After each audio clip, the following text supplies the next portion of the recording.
আপনারা দেখছেন তোমার নেশায় আসক্ত। এটি হচ্ছে গল্পের পর্ব ৯। রুমে ঢুকতেই দেখলো আরিশ বসে আছে আর মুখে আছে একরাশ রাগ। আরুর এখন আর অসুবিধা হয় না যে কখন আরিশ রেগে থাকে তা বুঝতে। আরিশকে দেখলেই বোঝা যায় যে আরিশের মুডটা কেমন। আগে না বুঝলেও এখন বেশ ভালোই বুঝতে পারে। দিন দিন আরিশের অভ্যাসগুলোর সাথে অভ্যস্ত হয়ে যাচ্ছে আরু না চাইতেও। আরুষি ঘরে ঢুকে চুপচাপ দরজার সামনে দাঁড়িয়ে রয়েছে। সামনের একদিকে এক পা এগুচ্ছে না। আর আরিশও একইভাবে স্তব্ধ হয়ে রয়েছে। ও নিজেও কোনো কথা বলছে না। আবহাওয়া যে বেশ গরম তার ওর স্বভাব দেখেই প্রকাশ পাচ্ছে। অনেকক্ষণ ধরে আরুকে সেই একই জায়গায় স্ট্যাচুর মতো দাঁড়িয়ে থাকতে দেখে আরিশ ধমকে আরুকে বলল, দরজার কাছে দাঁড়িয়ে আছো কেন? দরজা দিয়ে আমার কাছে এসো। আরুষি চমকে গিয়ে তাড়াতাড়ি দরজা বন্ধ করে দিল।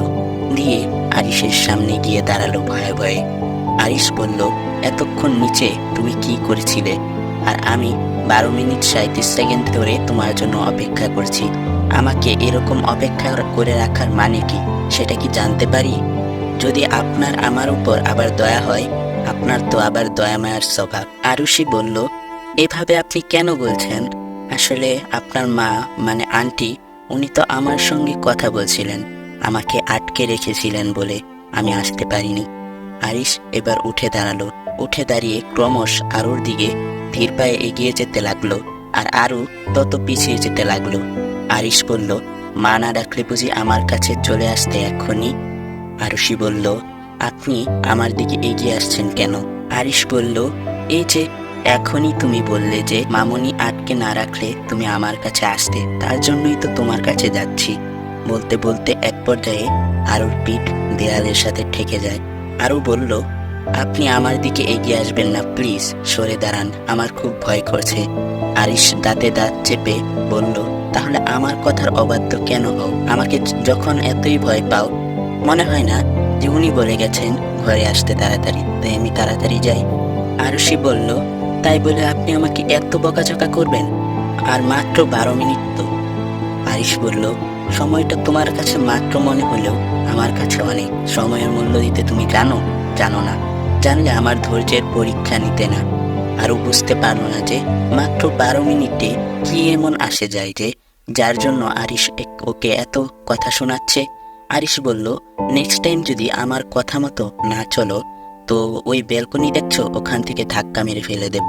আরুষি প্রায় কাঁদো কাঁদো হয়ে বলল, আমি আপনার সব কথা শুনবো, প্লিজ আমাকে ধাক্কা মারবেন না। আরুষির কাচুমাচু ফেস থেকে আরিশের খুব হাসি পাচ্ছে, তবুও কোনোভাবে আরুষির সামনে হাসতে চায় না। আরিশ কিছুটা দূরে সরে গিয়ে বলল, ফ্রেশ হয়ে নাও, তারপর একসঙ্গে ব্রেকফাস্ট করতে যাব। আরুষি বলল, আচ্ছা।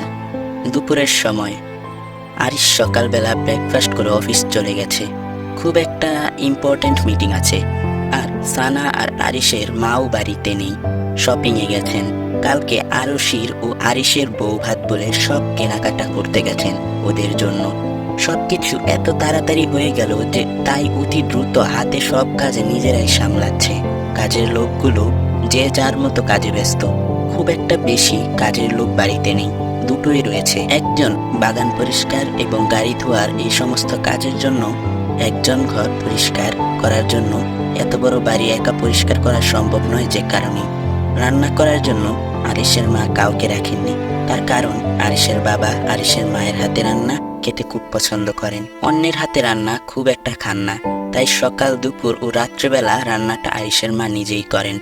আরও খুবই বোর ফিল করছে একা একা, তাই ভাবলো যে সারা বাড়িতে একটু ঘুরে দেখা যাক। দেখতে দেখতে আরিশের ঘরের ব্যালকনিতে গেল। দেখলো নিচে একটা বিশাল বড় সুইমিং পুল, আর সেখানে বিভিন্ন রকমের ব্যবস্থা আছে, অপরূপ সুন্দর। আর সেই দৃশ্যটা বেশ চোখে ধরলো আরুষি। সুইমিং পুলের কাছে যাবে বলে যেই নিচে নামতে গেল, তখনই ফোন আসতেই থেমে গেল। ফোনটা ধরতেই দেখলো তিথি ফোন করেছে। আরুষি কিছু বলবে তার আগে তিথি বলে উঠলো, হ্যাঁ রে দোস্ত, কালকে আরিশ ভাইয়ের সঙ্গে কি কি করলি? আরুষি বলল, আজব প্রশ্ন, এ সমস্ত কথা কেন জিজ্ঞাসা করছিস আমাকে তুই? সকালবেলা সানা আর এখন তুই। বলছি তোদের কি লাজ লজ্জা বলে কিছু আছে নাকি? ফ্রেন্ড বিয়ের বাড়ির রাতে কি হয়েছে তাই নিয়ে মাতামাতি করছিস? তিথি বলল, লজ্জা পাচ্ছিস কেন, বল না রে। আরুষি বলল, আমার আর ওনার মধ্যে তেমন কিছু হয়নি যে তোকে বলবো। তিথি বলল, বুঝতে পেরেছি, এখন তুই বলবি না, থাক, তোকে আর বলতে হবে না। আমার যখন বিয়ে হবে তখন তো আমি নিজেই জানতে পারবো। লজ্জায় হাত মুখ ঢেকে আরুষি বলল, বজ্জাত একটা। তিথি বলল, হ্যাঁ রে, আঙ্কেল আন্টি তোদেরকে মেনে নিয়েছে? আমি তো তাড়াতাড়ি করে চলে এলাম, তারপরে কি হলো কিছুই জানি না। ওর বাবা মার কথা শুনে আরুর মনটা খুব খারাপ হয়ে গেল। সত্যি খুব মিস করছে ওদেরকে, বিশেষ করে আহানকে। শেষমেশ আহানও ওকে ভুল বুঝলো, এটাই সব থেকে বড় কষ্ট ওর। আর কালকের পর থেকে আহান এখনো ওকে একবারও ফোন করলো না। কথাগুলো ভাবতেই চোখ থেকে অটোমেটিকলি কয়েক ফোঁটা নোনা জল গড়িয়ে পড়লো। আরুষি কিছু বলছে না, চুপ করে আছে। তিথি বলল, কিরে, কিছু বলছিস না কেন? তখনই দ্রুত পায়ে কারোর হাঁটার শব্দ পেয়ে আরুষি দরজার দিকে তাকাতে অবাকের থেকে বেশি অবাক হলো। অব্র এসেছে এখানে। তিথি বলল, কিরে বল। আরুষি আমতা আমতা করে বলল, অব্র এসেছে। তিথি বলল, অব্র ভাইয়া? অব্র ভাই ওখানে কি করছে? আরুষি বলল, আমি জানি না রে, আমি এখন রাখছি বলে ফোনটা রেখে দিল। অব্র এখনো ঠাই দাঁড়িয়ে রয়েছে ঘরের ভেতরে। আরো কাঁদো কাঁদো হয়ে বলল, তুমি এখানে, তুমি কি করে এলে? অব্র বলল, তুমি এখানে কষ্টে আছো, আর আমি কি করে না এসে পারি বলো? তাই ছুটে চলে এলাম তোমার কাছে। আমি তোমাকে ওই মানুষটার হাতে একা ছেড়ে দেব না, না জানি কখন কি ক্ষতি করে বসে তোমার। আরুষির মনে অব্রের জন্য একরাশ দুঃখ রয়েছে। ওর বারবার শুধু ভাবে যে ও অব্রকে ঠকিয়েছে। অব্র বলল, আমি তোমাকে নিতে এসেছি, তুমি এক্ষুনি আমার সাথে যাবে। আরুষি বলল, এটা আর কোনোভাবেই সম্ভব নয়। অব্র আরুর কাছে এসে ওর হাতে হাত রেখে বলল, কেন সম্ভব নয় আরুষি? তোমার ইচ্ছা থাকলে সব সম্ভব। আমি তোমাকে আর এক মুহূর্ত এই বাড়িতে রাখতে চাই না, তুমি আমার সাথে চলো। বলে আরুষির হাত ধরে নিয়ে যেতে আরুষি বলে উঠল, আপনি প্লিজ চলে যান, আর আমাকে ফেরাতে আসবেন না প্লিজ। উনি যদি একবার জানতে পারেন যে আপনি এখানে এসেছেন, তাহলে আপনাকে শেষ করে দেবে। উনি আর আমি চাই না আমার জন্য আপনার দ্বিতীয়বার আবার কোনো ক্ষতি হোক। অব্র কাঁদো কাঁদো হয়ে বলল, তোমাকে হারিয়ে আমার যে বড় ক্ষতি হয়েছে তা তুমি হয়তো জানো না। তুমি শুধু আমার সাথে চলো, দেখবে সব ঠিক হয়ে যাবে। আরুষি বলল, আপনি প্লিজ চলে যান, তাছাড়া বাড়ির অন্য লোক দেখলে খারাপ বলবে। আমি আপনার সাথে যেতে পারবো না। অব্র রেগে গিয়ে বলল, আজ খালি হাতে ফিরছে ঠিকই, তবে তোমাকে তো আমি এখান থেকে নিয়েই যাব, না হলে যে আমার অনেক বড় ক্ষতি হয়ে যাবে। বলে রাগ দেখিয়ে রুম থেকে বেরিয়ে গেল। অব্র চলে যেতেই আরো মেঝেতে বসে হাউ হাউ করে কাঁদতে লাগলো। বারবার ওর মধ্যে অনুশোচনা কাজ করছে যে ও অব্রকে ধোঁকা দিয়েছে। ওর মনে হচ্ছে যে ও যদি বিয়ের দিন সবটা অব্রকে বলে দিত, তাহলে এই পরিস্থিতি হতো না। আর এতদিনে নিজের মনের অব্র কিছুটা হলেও জায়গা তৈরি করতে নিতে পেরেছিল, তাতে কোনো সন্দেহ নেই আরুর। একদিকে ওর পরিবার আর অন্যদিকে আরিশ, দোটানার মধ্যে পড়ে গেছে আরু। বয়সটা নিতান্তই কম, 18 পার করে 19-এর দ্বারগোড়ায় পা দিয়েছে। নতুন কলেজে ভর্তি হয়ে এত সব কিছু ঘটে গেল, তা ওর জীবনটাই বদলে দিল।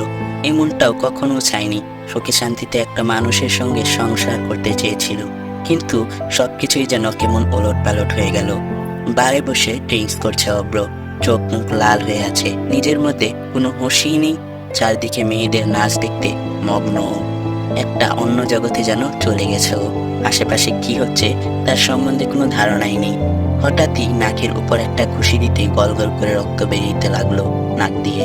মেঝেতে পড়ে গিয়ে উপরের দিকে তাকিয়ে আরিশকে দেখলো, কিন্তু ওর এখন আর কি করা উচিত তার কোনো ধ্যান ধারণাই ওর নেই। আরিশ ওকে মেঝে থেকে তুলে আর একটা ঘুষি দিলে ওর মুখে সবাই এখনো আরিশের আর অব্র দিকে তাকিয়ে আছে।